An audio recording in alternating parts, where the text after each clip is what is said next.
Kita ini merupakan bulan keempat,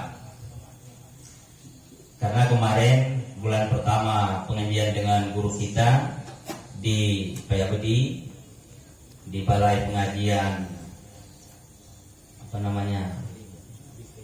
Al-Hidayah. Kemudian kemarin bulan keduanya di Kampung Lando, balai pengajian Sirajul Huda. Dan kemudian kemarin bulan yang ketiga pengajian di Kota Lintang, Gang Aceh, balai pengajian Darul Muta'alimin. Jadi pada malam ini merupakan pertemuan yang keempat di tempat kita ini di daerah Bustanul Karamah.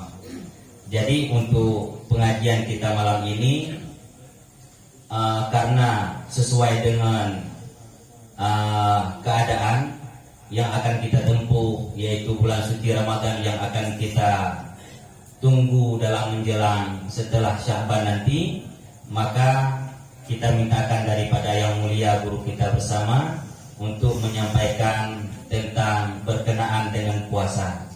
Maka saya selaku pembawa acara kepada Abi kami persilahkan dengan segala hormat. Hadanallahu wa yakum ajma'in. Kemudian nanti ini ada dua season. Yang pertama Abi menyampaikan materi, kemudian nanti ada season tanya jawab kepada para hadirin. Sekalian boleh bertanya melalui HP pun boleh nanti, ataupun melalui mikrofon pun boleh, ataupun yang melalui kertas pun juga boleh. Jadi ini yang dapat saya sampaikan. Hadanallahu wa yakum ajma'in. Assalamualaikum warahmatullahi wabarakatuh.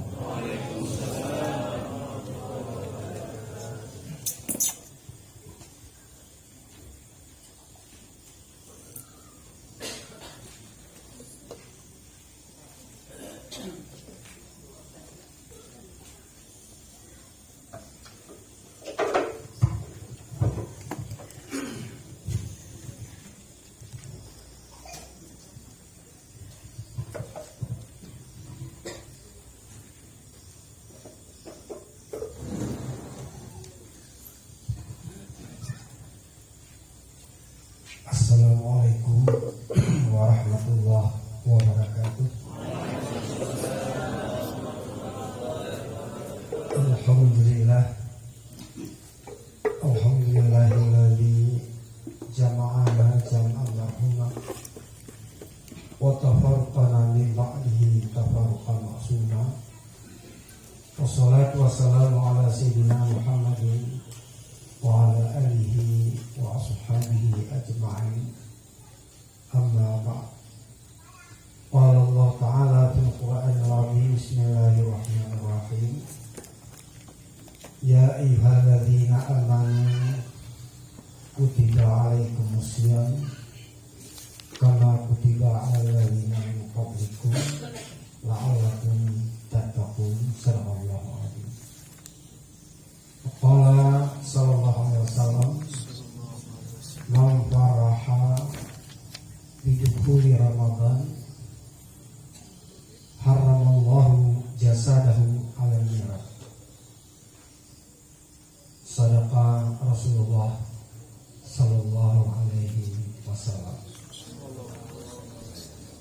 Ma'asyaral muslimin wal muslimat rahimakumullah.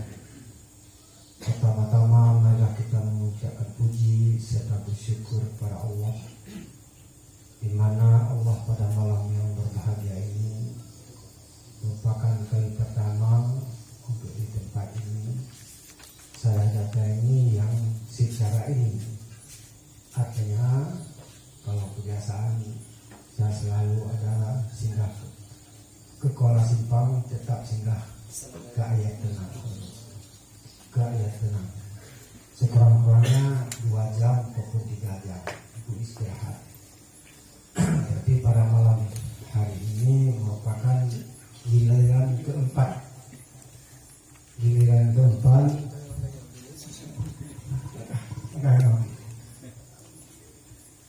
Kita bertemu dalam acara pengajian rutin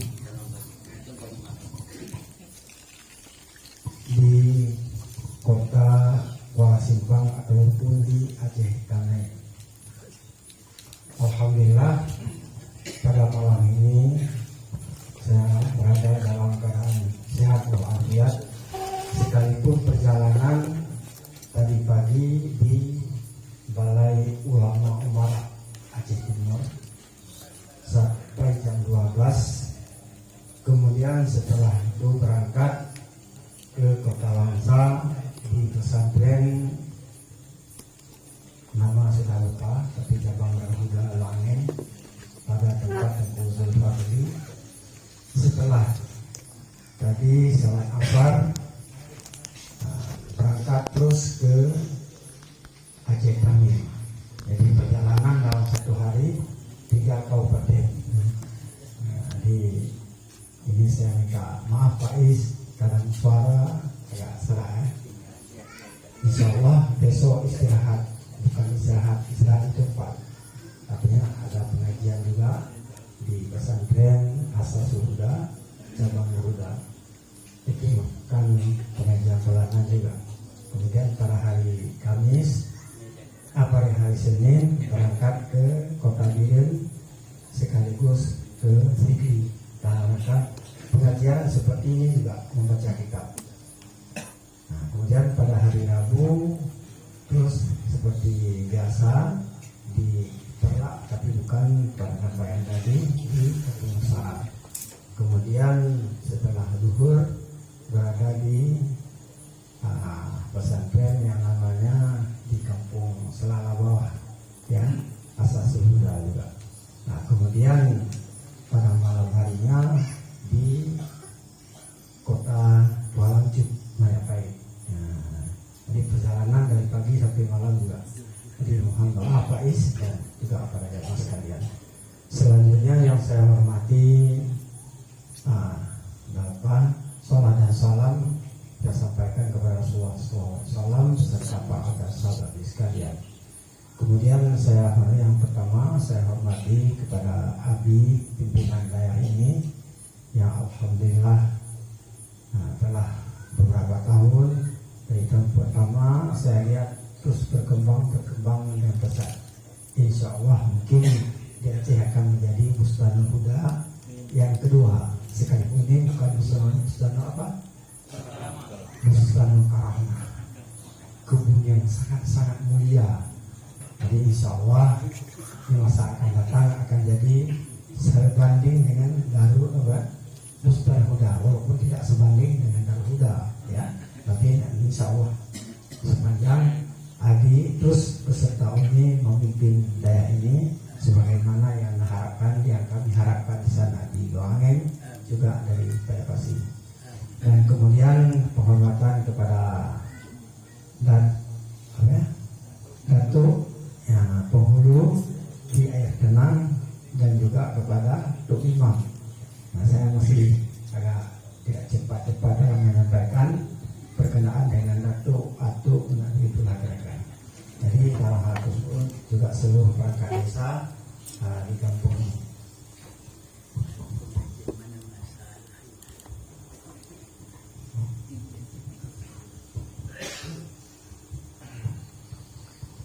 Dan kepada seluruh para santri, santriwan dan santriwati, dan juga kepada seluruh para alumni daerah, baik dari daerah Doangen, Bustanul Huda, dan juga daerah yang lain di seputaran Kabupaten Tingin. Kemudian kepada seluruh para hadirin dan hadirat yang dirahmati Allah. Baiklah, sebagaimana yang disampaikan berkenaan dengan yang berhadapan dengan kita di masa akan berapa hari lagi, mungkin tidak sampai 2 bulan lagi, insya Allah kita akan memasuki dalam bulan yang suci, yaitu bulan Ramadan. Dalam hal ini memang pengajian ini kita tidak sama seperti kemarin Pak Is, seperti di Masjid Tempurung. Artinya terserah kepada peminat, ya, para peminat yang suruh baca kita ini ada yang sampai kita jauh. Tapi ini saya minta maaf kalau kita jauh, boleh ya, tapi hati-hati saya membaca karena tidak sering kita baca, kita jauh ini masalah. Jadi baiklah, sekilas berapa menit kita baca kitab, kemudian akan ada mungkin bagaimana disampaikan adalah sesi kedua. Sebagaimana kita membaca kitab dalam beberapa menit. Ya Rasulullah.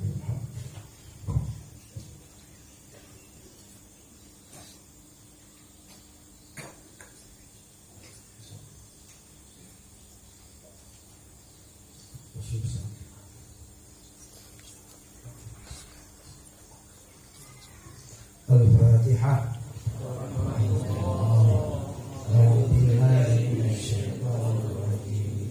Bismillahirrahmanirrahim.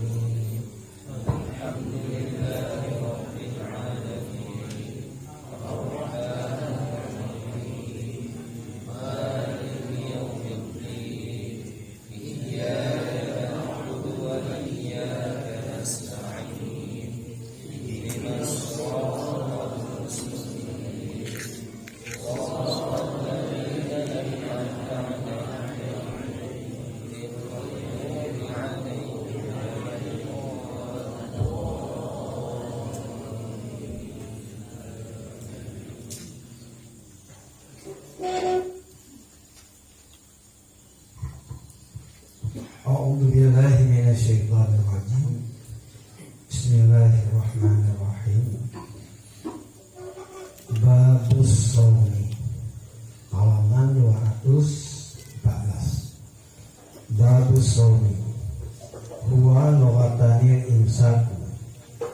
Wa syar'an imsakun an muftirin bi syuruti. Bisyuruti adiyatin wa fuwidha fi sya'bana fi sanati saniyah minal hijrati wa huwa min khasaisina wa minal ma'lumi minal din litarurah.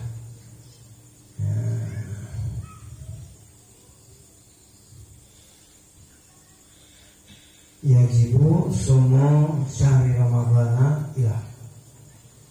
Ini saya baca baris dulu barang berapa artinya tidak semuanya. Bagus shaumi. Pada malam yang berbahagia ini kita pelajari mengenai dengan permasalahan ibadat puasa. Ibadat puasa merupakan bagian daripada rukun-rukun iman kita, yaitu termasuk melaksanakan ibadah puasa. Maka dalam hal tersebut, kenapa demikian? Rasulullah berkata, "Man shama ramadhana imanan wa ihtisaban, ghufira lahu ma taqaddama min dzambi."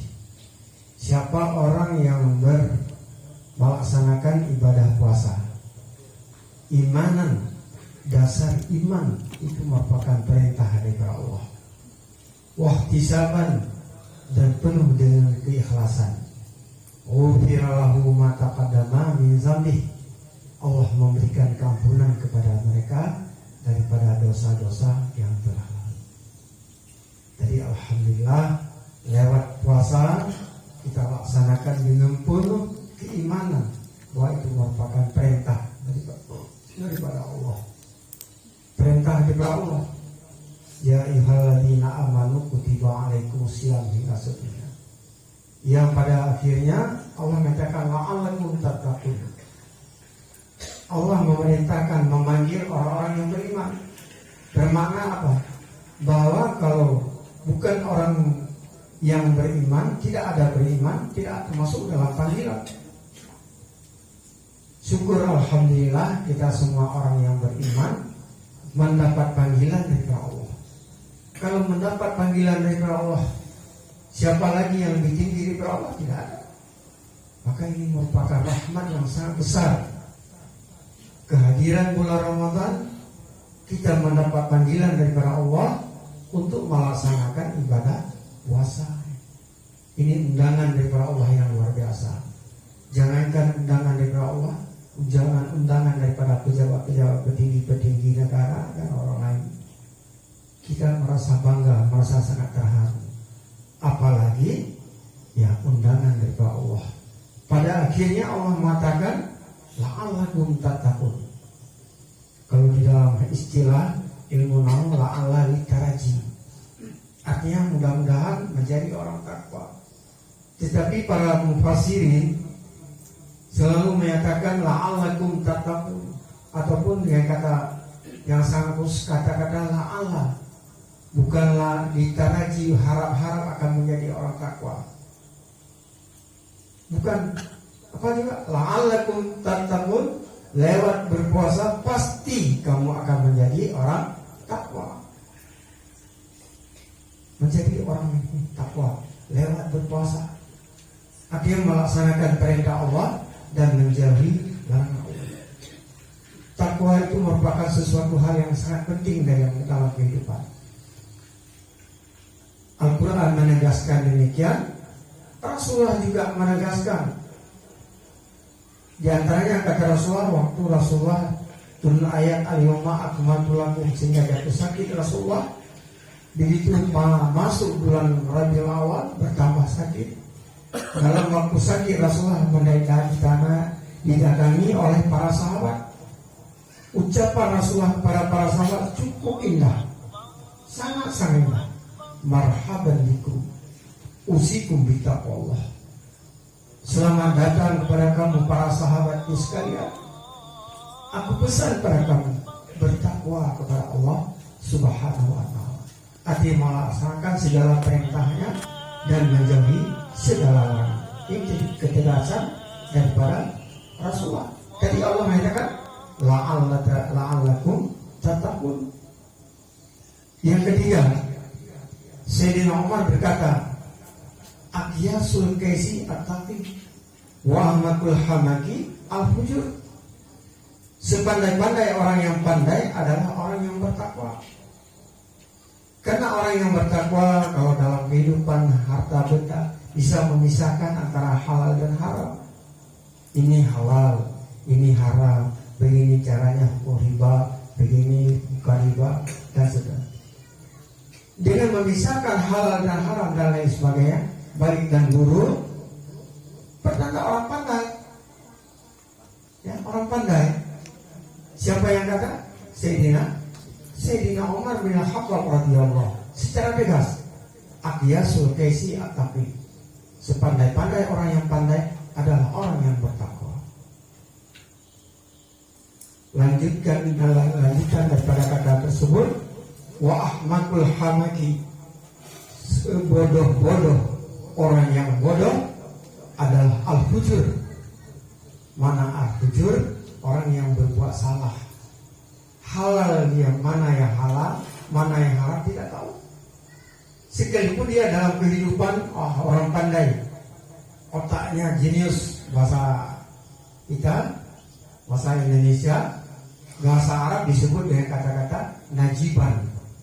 Najiban itu sama dengan jenius, sangat pintar.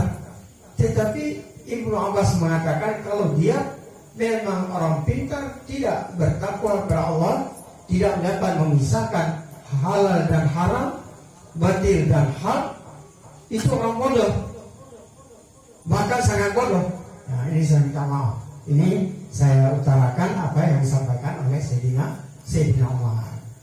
Jangan-jangan kalau tadi besok telepon lebih kasar berbuat. Bukan, itu adalah kata Sayyidina Umar.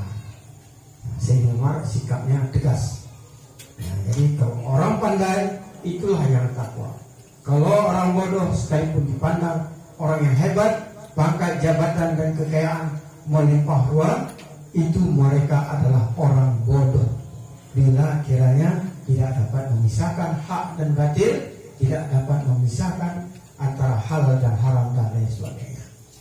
Ya, jadi kesimpulannya, lewat puasa kita menjadi orang yang takwa, atau yang disebut muttaqin. Yakinlah bahwa orang yang takwa, Allah akan memberikan fasilitas yang luar biasa. Mana orang yang takwa? Ya. Nah, kata Allah SWT, Jannatul u'iddat lil muttaqin. Surga itu Allah mempersiapkan kepada orang-orang takwa. Dalam hal ini tidak bisa kita ragukan bahwa kita orang takwa, janji wa'ad bukan wa'id, janji baik daripada Allah, Allah akan memberikan fasilitas kepada kita surga. Ciri-ciri khas orang yang bertakwa tersebut dalam Al-Quran, alladzina yunfiquna fis-sarra wa dharra, mereka yang berbelanja hartanya pada jalan Allah, baik waktu senang maupun waktu susah. Sama, waktu senang dan susah. Kemudian yang ketiga, wal kadhimina ghaidha, menahan marah. Hanya cengeng di dalam bahasa ceng, hanya cengeng, beu juga ini, ya, beu juga kali, ya, menahan kira-kira. Gimana sih? Kadhimina ghaidha, menahan marah. Mereka yang marah sediakan marah, apa terus, nah sebagainya. Kita tenang seperti ayat tenang, ya, seperti kampung ini ayat tenang. Nah, sehingga alhamdulillah waktu banjir kemarin tenang ayat sehingga mudah-mudahan ke depan jangan lagi. Tapi itu kata Allah. Kadang-kadang 5 meter ini tenang juga. Tidak ada rukun masyarakat di sini. Alhamdulillah. Kemudian yang ketiga, kadimina ghaidha wa afina minnas. Yang keempat, orang yang selalu memberikan kemaafan kepada orang lain, sehingga dalam kehidupan mereka tidak ada orang yang menyakiti dia, tidak ada. Sekalipun ada, terus memberikan kemaafan kepada mereka. Sehingga Rasulullah sebaik-baik manusia adalah yang selalu di waktu pagi sebelum keluar matahari telah memberikan kemaafan kepada orang-orang yang menzalimi dia, mencaci maki dia, dan bermacam-macam. Ini merupakan sifat orang-orang takwa. Mudah-mudahan dia. Ya, seterusnya, wa lughatan al-imsak. Asal kata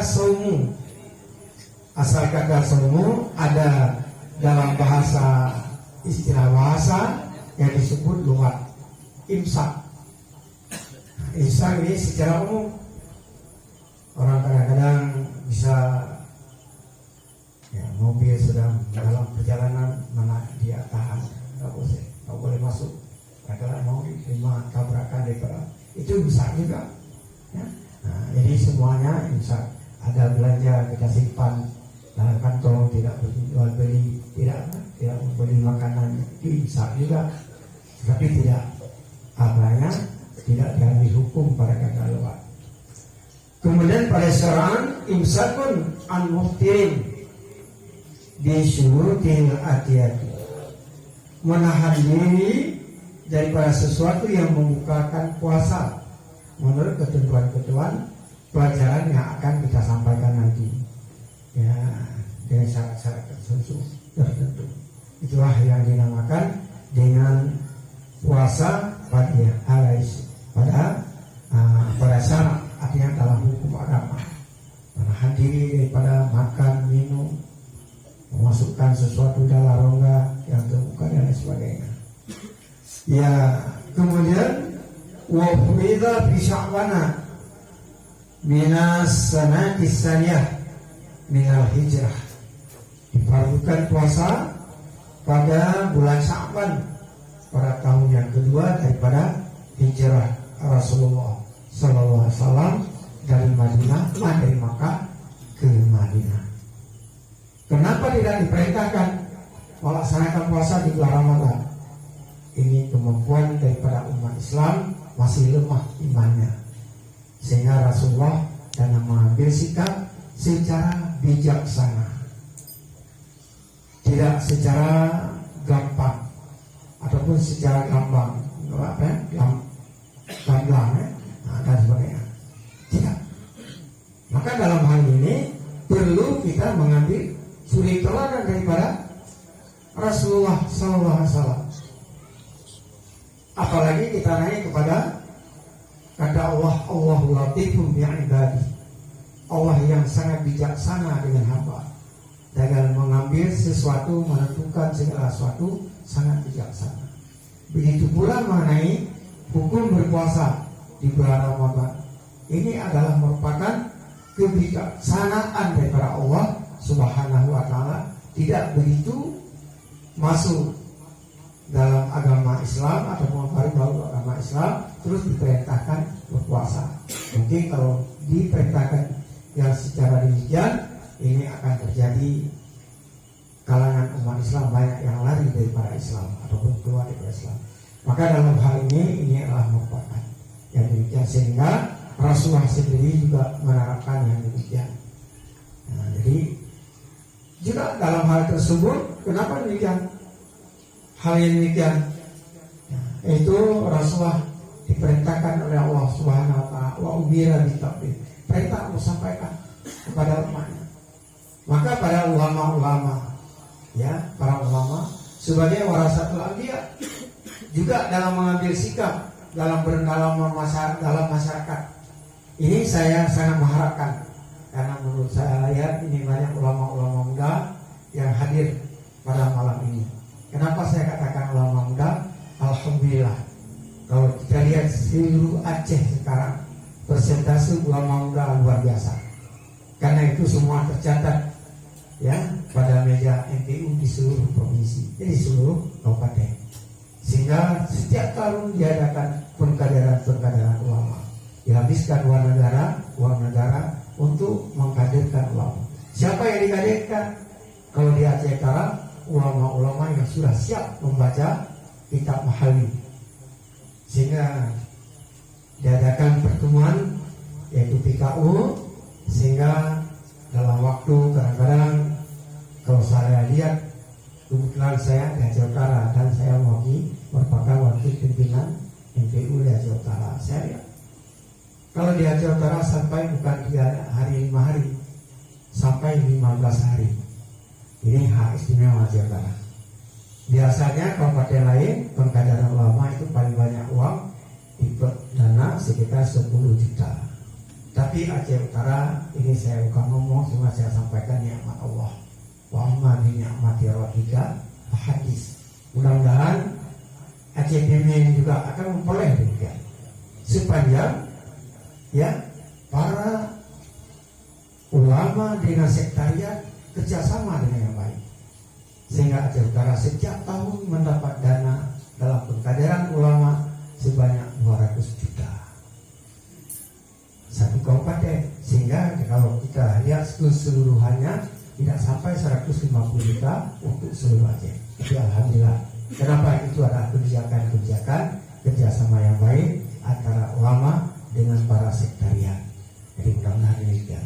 Jadi akhirnya ini sangat penting, karena persoalan yang terjadi dalam kehidupan masyarakat, persoalan agama, persoalan negara, persoalan itu banyak. Ya, sebagaimana yang disampaikan oleh almarhum Abun Samalana sebagai tuan guru kita, ya, artinya seluruh pesantren, cabang-cabang, ranting-ranting, anak ranting dan sebagainya, termasuk ini merupakan anak ranting daripada Masjid Raya Samalana. Bukan ranting, anak ranting. Anak ranting itu rantingnya, cabang ranting Payapasi. Ini anak ranting. Alhamdulillah. Apa kata Abu? Ya, di masa yang NASA akan datang, tidak cukup satu kampung 2 pesantren, 2 daerah, tidak cukup. Kenapa? Karena banyak khurafat. Apa itu khurafat? Pendangkalan akidah dan permukaan. Maka inilah pemerintah memberikan hak kepada organisasi NPU, para majelis ulama Aceh, untuk membentengi permasalahan yang terjadi yang datang ke bumi Aceh. Alhamdulillah. Nah, sehingga di mana yang timbul cepat dapat diatasi. Kemudian ini adalah merupakan syarat yang pada syara pada hukum agama. Kemudian wafuridah bisya'ban, ketentuan fardunya puasa itu adalah di dalam bulan Sya'ban. Ya, turun ayat-ayat apa-apanya ya ayyuhalladzina amanu kutiba hingga seterusnya. Pada tahun yang kedua daripada hijrah Rasulullah dari Makkah ke Madinah. Wa huwa min khasaisina, dan dianya puasa itu daripada keistimewaan umat ataupun umat Muhammad sallallahu alaihi wasallam.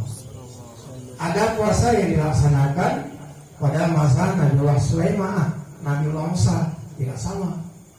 Mereka berpuasa dari tanggal 1 sampai 30, dan mungkin cara-cara berpuasa berbeda, ya, bukan tidak sama. Akan tetapi kita dari pagi sampai terbenam, keluar matahari sampai terbenam matahari, ini merupakan keistimewaan umat Muhammad sallallahu alaihi wasallam.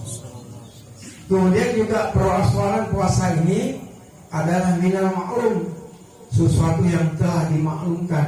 Setiap orang yang beragama Islam sudah tahu bahwa puasa itu merupakan suatu kewajiban bid-darurah.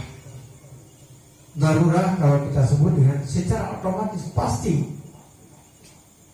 tidak dapat dielakkan. Perbandingan seperti kita pada malam ini kita berada dalam sholat di ayat 6, di masjid ayat 6. Sedang kita ketahui, coba kita buang jauh-jauh apa yang telah kita tidak kita buang. Kalau secara daruri, persoalan darurat adalah sesuatu yang telah tercampak pada diri kita dan tidak dapat kita elak untuk menghindarkan daripadanya. Itu makna darurat.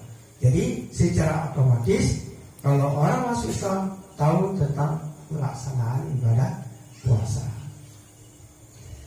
Kemudian yajibu shaum syahri Ramadan ijma'an bi kamali Sya'ban salasina yawman aw ru'yati adlin wahid.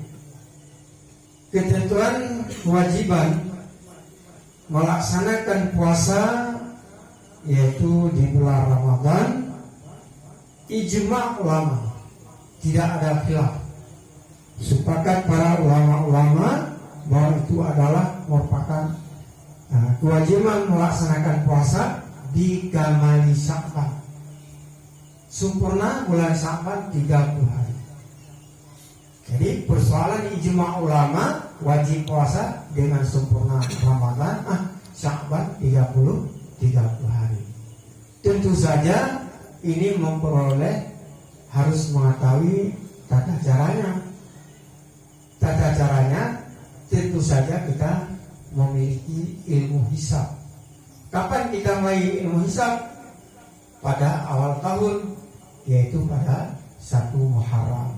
Jatuhnya 1 Muharram sehingga 30, sehingga 1 bulan Safar, dan seterusnya sampai 30 Sya'ban, kemudian 1 Ramadan. Kalau sempurna Sya'ban 30 hari, ini bertanda 1 Sya'ban tetap pada hari pertama.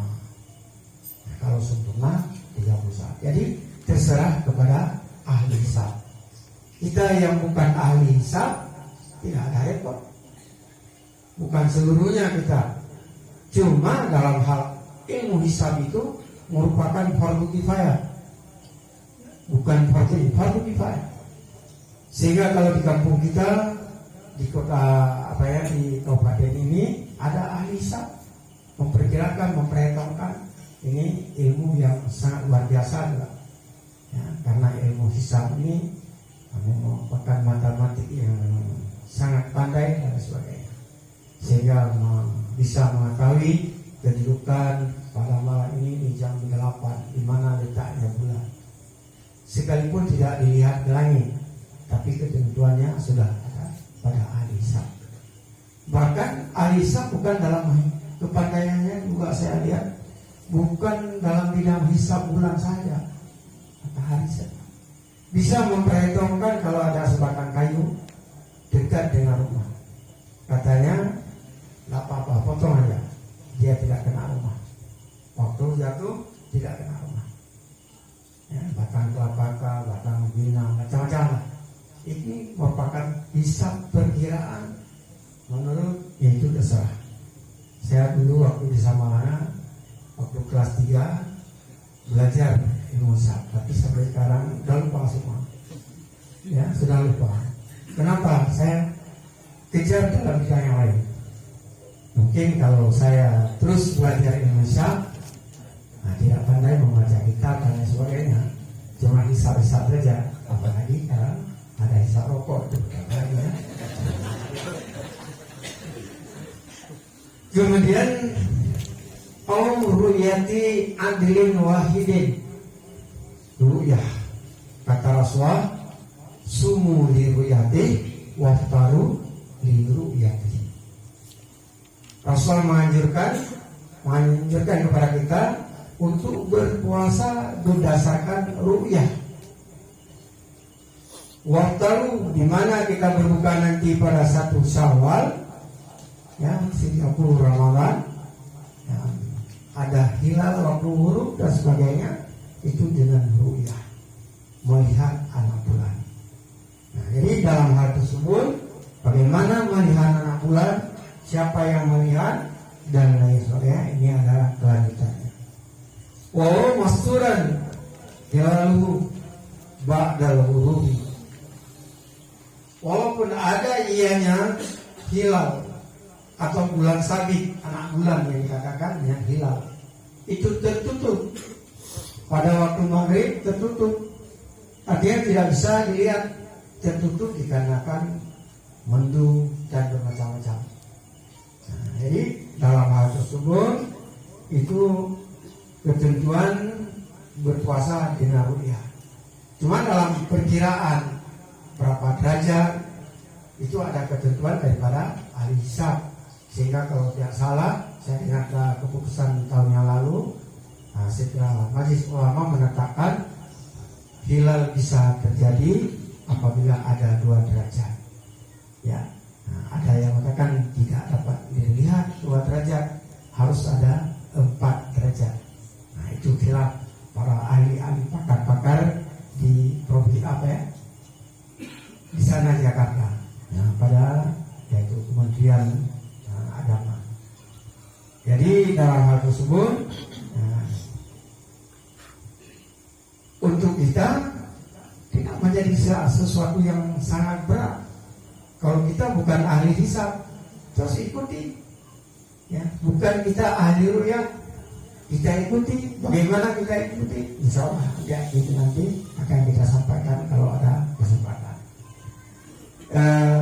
Iza syahada biha indal qadi, ya, apabila naik saksi orang adil tersebut dengan ru'yatul hilal di sisi qadi, di sisi qadi.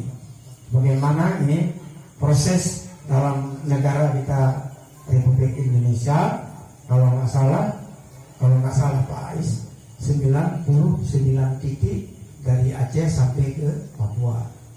Nah, di setiap daerah, setiap provinsi, kabupaten kota, di mana-mana yang telah ditentukan titiknya, itu ada kadi-kadi yang telah ditetapkan. Apabila terjadi ru'yah, maka menyampaikan kepada kadi, sehingga isbat pada kadi tentang isbatul ru'yah yang dinamakan dalam istilah negara, terjadi isbat ru'yah jam 3, jam yang mana jam 3, jam ini 6 sekian, 6 sekian dan sebagainya, dengan ketinggian dan bermacam-macam derajatnya, berapa derajat. Ini mulai daripada Papua, sehingga seterusnya. Tapi sering di Papua, kalau kita lihat, kita dengar pada TV-an, jarang ya ada ru'yah di sana. Entah daerah gunung, daerah timur Indonesia, itu terserah. Ya, yang jauh, ya, yang kita anggap tidak jauh di ujung negara Indonesia. Seakan-akan ujung ini sebatas 2 meter, 3 meter, ya. Nah, tapi sangat jauh. Perjalanan dari Aceh sampai ke sana mencapai, kalau nggak salah, 10 jam. Jadi kita berangkat dari Medan ke Arab Saudi sampai King Abdul Aziz ataupun Madinah cuma dalam perjalanan 8 jam.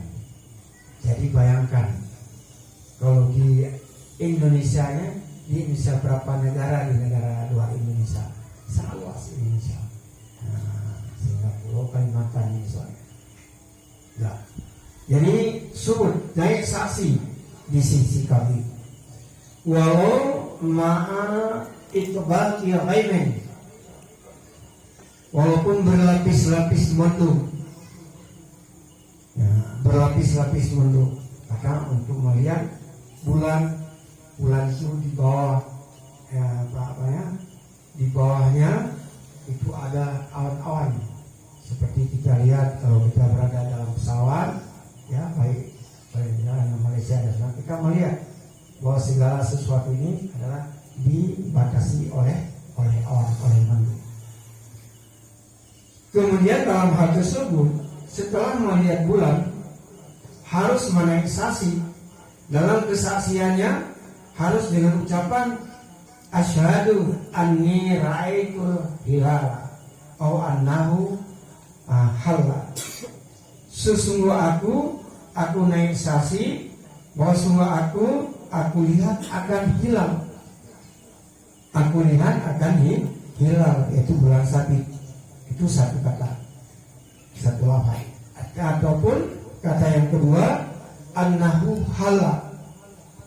Sesungguh bulan sabit itu telah keluar ya, telah hilal ya, telah nampak ya.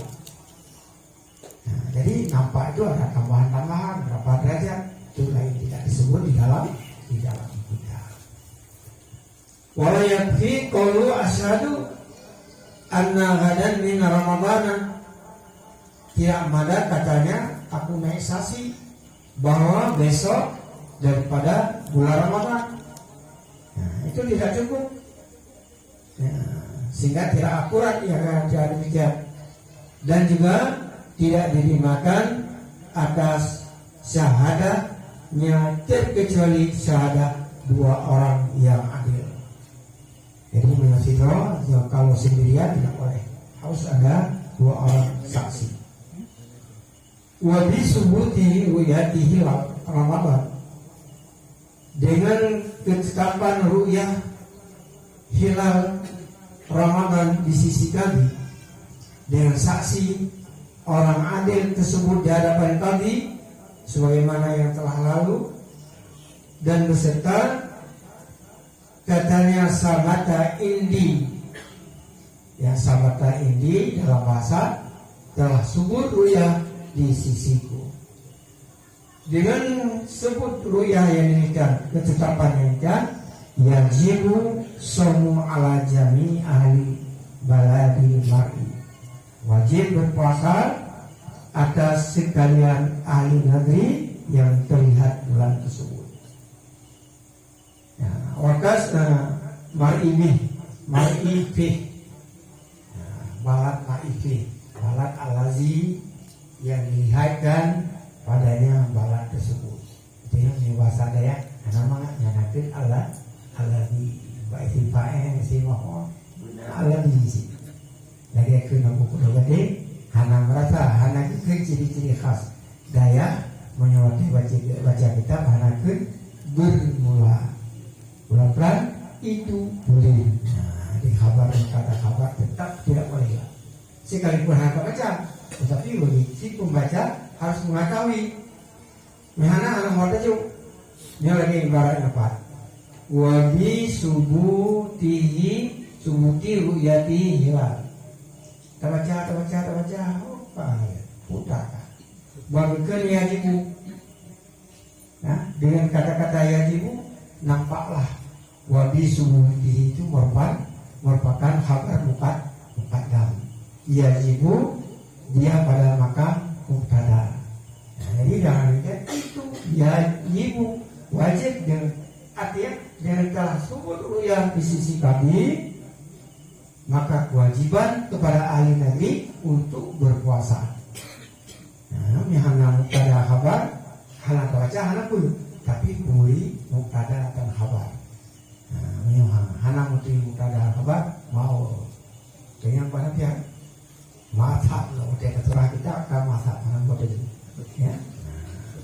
Artinya tidak jelas Faiz ya. Nah, mau apa yang disampaikan ya. Nah, Kemudian wakasu sama juga perbandingan seperti sumur. Di sisi kami itu kabar mutawatir yang bahari sampai seperti sumur dengan kami benar si kami oleh kabar mutawatir. Kabar mutawatir dengan melihat anak bulan.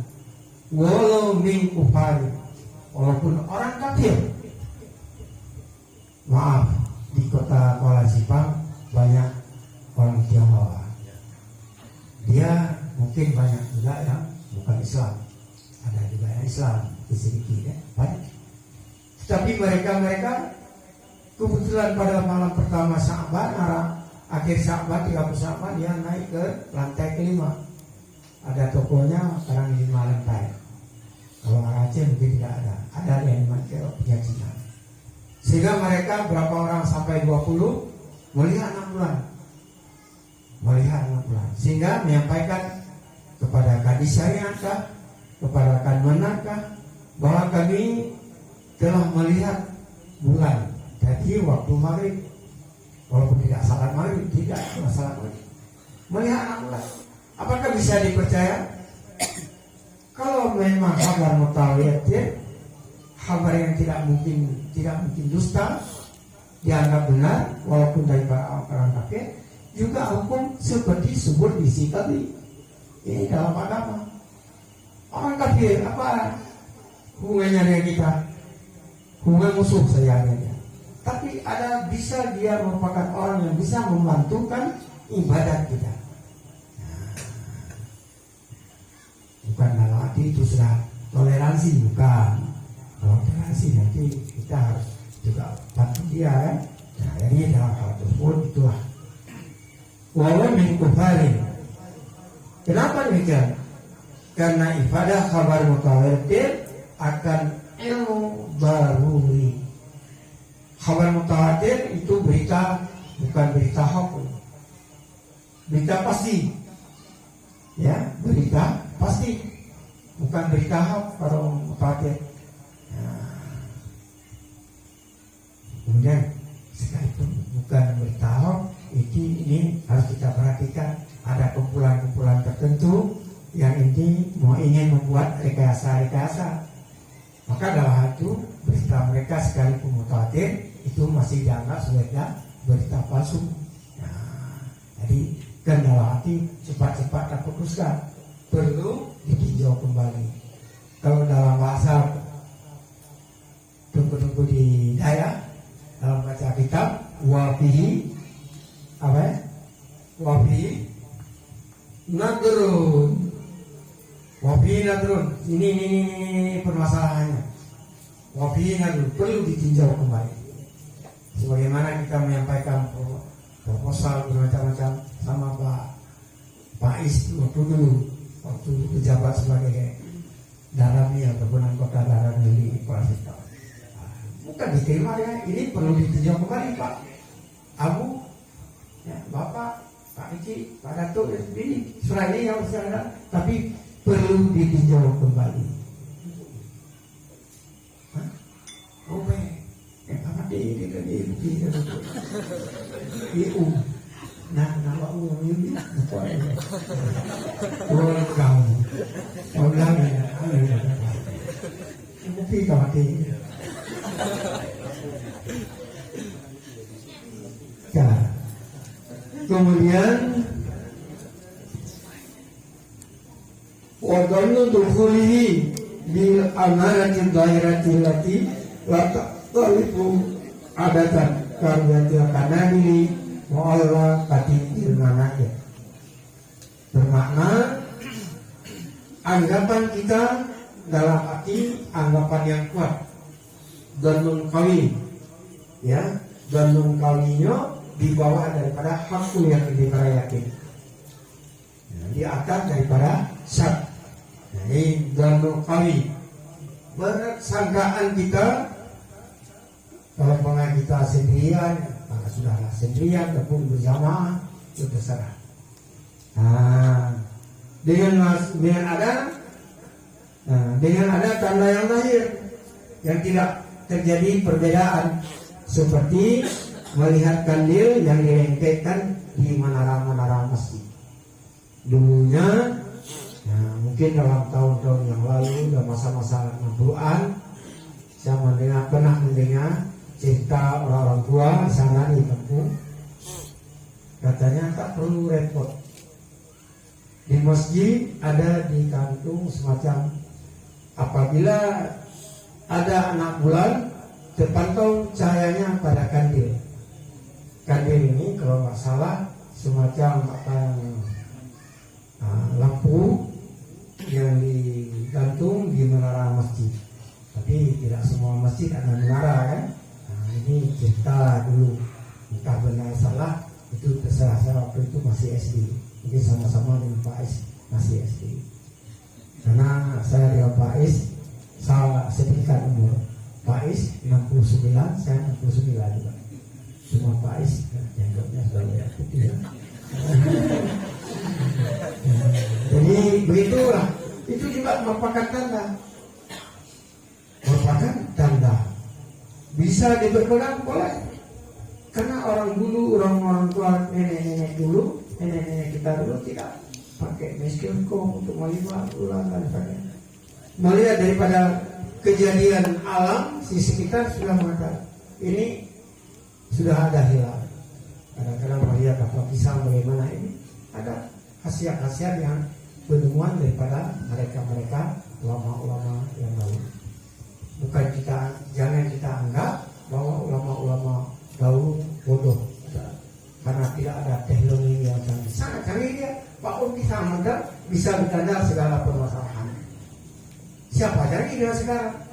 Pak Om bisa, kayak Om bisa, tapi kalau tandanya jadian ini, jadian ini semakin. Sehingga anak pegang rumah secara negara hari itu ada yang hanya bibir pulang. Kasih menurutkan lagi yang menurutkan dalam beliaunya baca tiga tak ya. Jadi ada persoalan-persoalan menang kira-kira ini yang sebagai pegangan-pegangan orang-orang tahu. Mungkin ini sudah setengah jam lebih penyampaian bacaan kitab karena ini biasa saya berikan artinya makluman kenapa saya membaca kitab sebatas 30 menit, kemudian masuk sesi kedua dengan batas terserah kalau di sini di Kuala Simpang sama Pak Is 1 jam, 2 jam, kadang-kadang hampir 3 jam ya, dengan Pak Is. Jadi dalam hal tersebut amanah daripada Abu Samarana Abu Mudi, Abu Hasan Basri mengajak kepada kami sebagai alumni Samarana supaya dalam memberikan tausiah wajib baca kitab sekitar 30 menit, kemudian kembalikan kepada jamaah. Bisa dijawab, dijawab. Tidak bisa dijawab, ditunda. Jangan malu-malu. Artinya jangan menjawab secara sembrono. Nah, jadi dalam hal ini kita masuk sesi kedua sesuai dengan apa yang amanah kita dan guru. Nah, kemudian saya mengharapkan pertanyaan apa yang saya tahu. Kira-kira apa yang saya tahu yang bisa menjawab itulah yang ditanya. Kalau itu Pak Is, ya hanya. Tapi ditanya Abi. Oh, dari panitia, jawab ke Pak Is ya. Dan diumumkan terima kasih. Assalamualaikum warahmatullahi wabarakatuh. Abi yang kami hormati dan kemuliakan seluruh jamaah peserta pengajian. Izin bertanya Abi bahwa kita mengeluarkan lidah merasa diri bibir kering di siang hari Ramadan. Kita keluarkan lidah supaya basah. Kemudian lidah tersebut kita tarik lagi ke dalam. Apakah itu bermasalah atau batal puasa kita? Demikian dulu pertanyaan Abi. Terima kasih. Mengeluarkan lidah keluar mulut di luar mulut untuk membasahkan bibir. Itu sebatas membasahkan bibir. Kemudian ada sisa pada lidah itu tidak ada. Kalau tidak ada, di dalam masuk kembali lidah nggak apa-apa. Tetapi kalau umpamanya pada lidah kita ini sudah ada manisan, macam-macam makanan. Nah, kemudian pura-pura kita ya memasakkan bibir, ya, ataupun ya memang benar-benar memasakkan bibir. Tetapi setelah demikian masuk rasanya ke dalam mulut, akhirnya itu terjadilah percampuran air liur sehingga kita telan. Itu membatalkan puasa. Demikian Pak. Tapi air liur itu kan berdasarkan masih bisa kan, air liur itu kan masih dikatakan belum air yang lain dicampur. Ya, itulah saya katakan kalau umpamanya ada air di sini yang lain daripada air liur itu sudah bercampur. Kalau tidak ada, tidak menjadi masalah. Ya.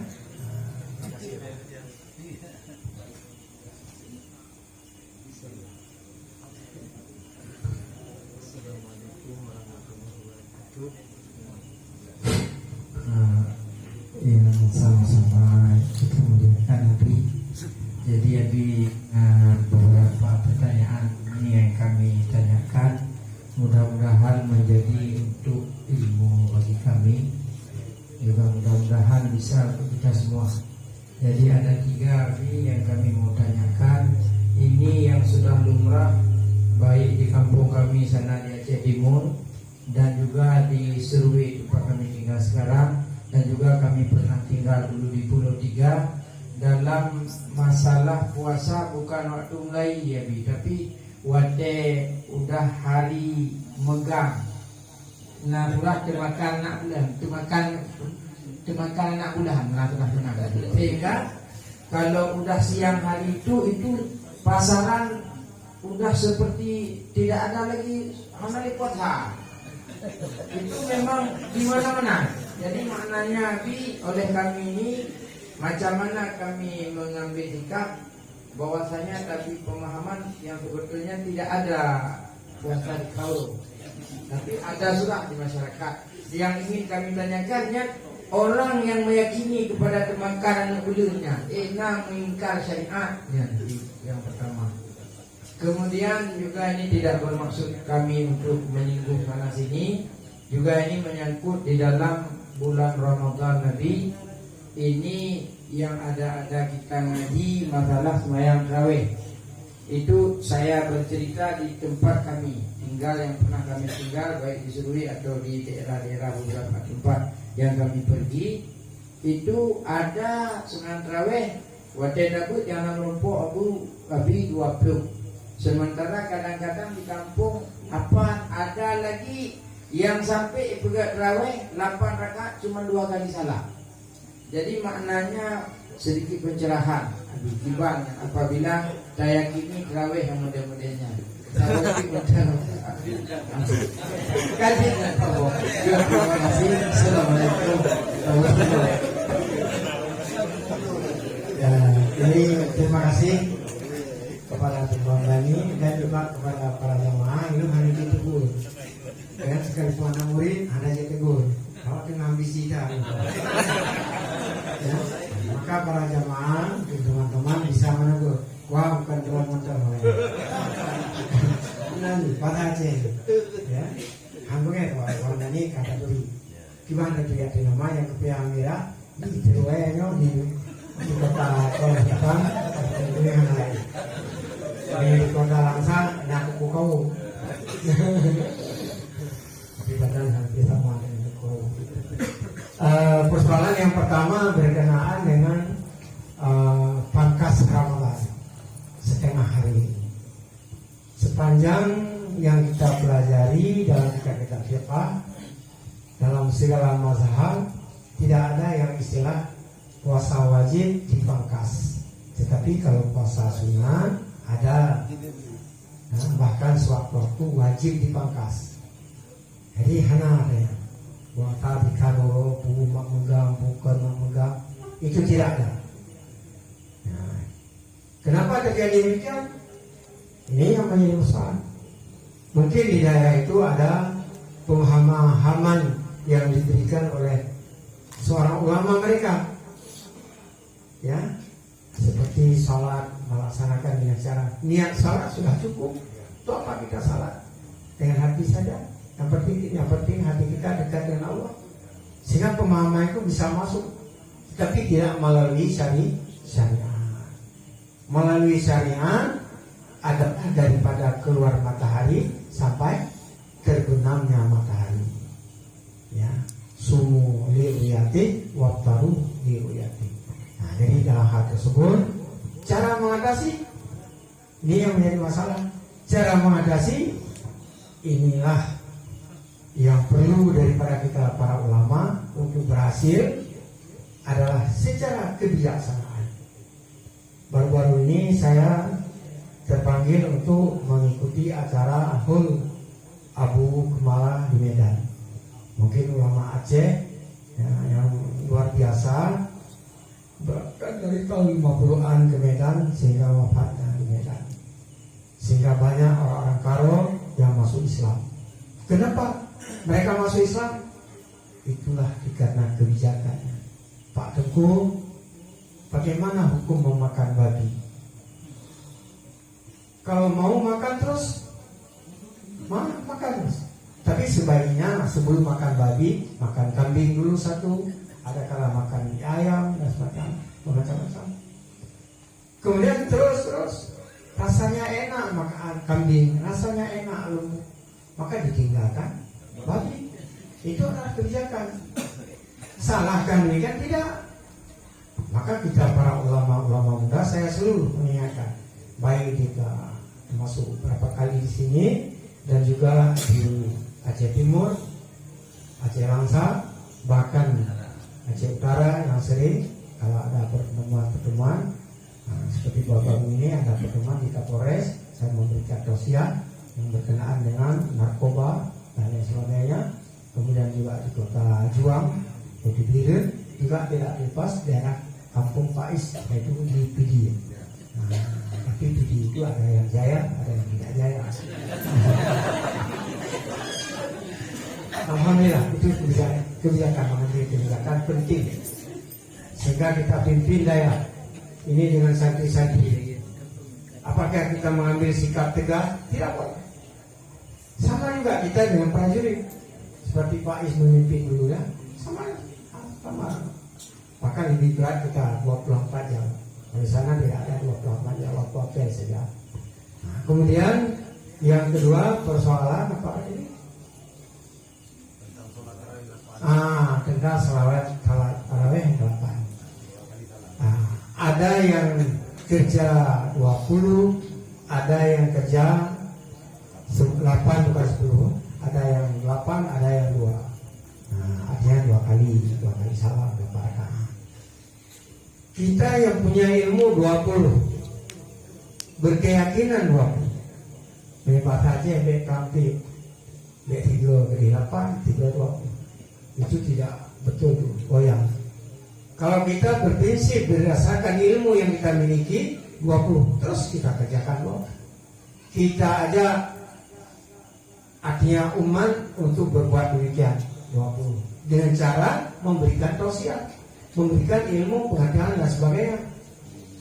Dalam kita memberikan untuk mereka bangkit untuk mengadakan 20. Jangan sekali-kali ini perlu dibawa dari bawah. Jangan sekali-kali mempojok orang lain. Tidak boleh. Kalau ingin mempojok, cara muslihat. Seperti saya katakan tadi, Rasulullah umira bitabligh. Kita merupakan ulama sebagai yang generasi menerima warisan dari para Rasulullah. Juga harus kita perintahkan kepada umat, termasuk kepada kita ulama muda, diperintahkan. Ini merupakan keistimewaan umat Muhammad, sehingga umat Muhammad 1500 tahun yang lalu sampai sekarang masih kuat.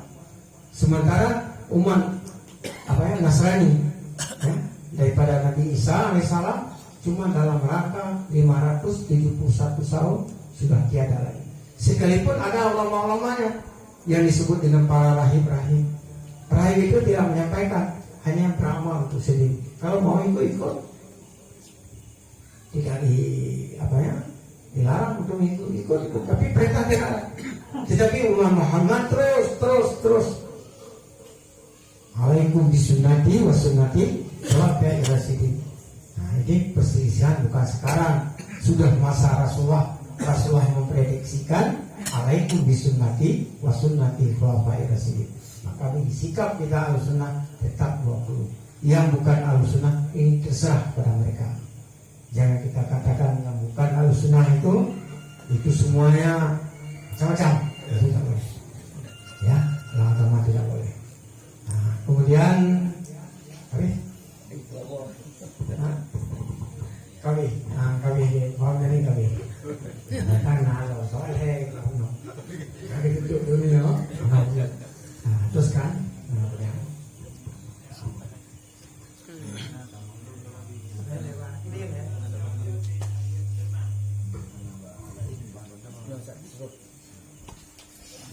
ya.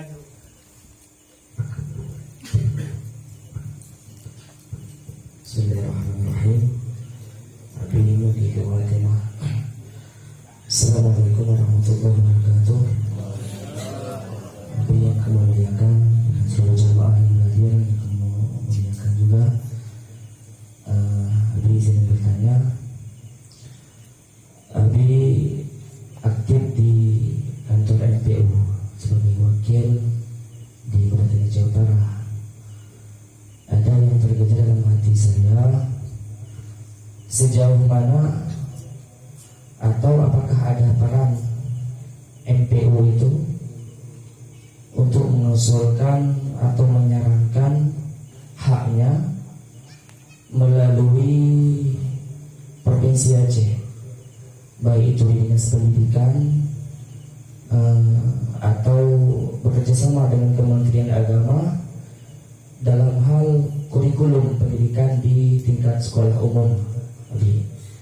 Yang dalam hal ini banyak materi-materi yang tersaji di kurikulum terbaru sekarang dalam 2 tahun belakangan ini, terutama di sekolah dasar itu, contohnya doa sholat itu tidak ada lagi, yang sebelumnya ada, Abi. Kemudian berhubungan dengan sifat tauhid yang sebelumnya pernah ada sifat wajib Allah, ini sekarang tinggal sifat wajib Rasul dan mustahil. Artinya ada beberapa item yang sudah dikurangi. Jadi yang ingin saya tanyakan, sejauh mana apakah ada peran melalui MPU baik tingkat provinsi, kabupaten kota, melalui Provinsi Aceh, Pemda, Pemprov, bersama dengan pendidikan untuk mengusulkan atau masukkan perubahan kurikulum tersebut tadi. Demikian. Assalamualaikum warahmatullahi wabarakatuh. Pada dasarnya MPU Aceh punya nilai berbeda dengan MUI. Ya, ini MPU khusus di Aceh. Ini adalah dasar permintaan Allahyarham Abu Malikus Saleh waktu itu yang menjadi presiden kalau nggak salah Gus Dur. Sehingga diberikan hak Aceh untuk mendirikan MPU termasuk MPU Badan Daya. Akhirnya secara umum MPU Acehnya merupakan mitra pemerintah, kawan daripada para pemerintah. Hak MPU memberikan tausiah kepada pemerintah, diminta tidak diminta, ada hak untuk memberikan masukan kepada pemerintah, kota dan sebagainya. Nah, kemudian dalam hal tersebut itu ada jenjang perbedaan antara kabupaten, kota dengan provinsi. Karena hak fatwa, hak segala-galanya ini terserah kepada mereka di provinsi. Adapun di kabupaten kota mensosialisasikan. Namun hak mensosialisasikan akan tetapi di sewaktu-waktu ada hal yang berdasarkan tadi menyampaikan tausiah ataupun diminta tidak diminta, seperti yang terjadi di Aceh Utara.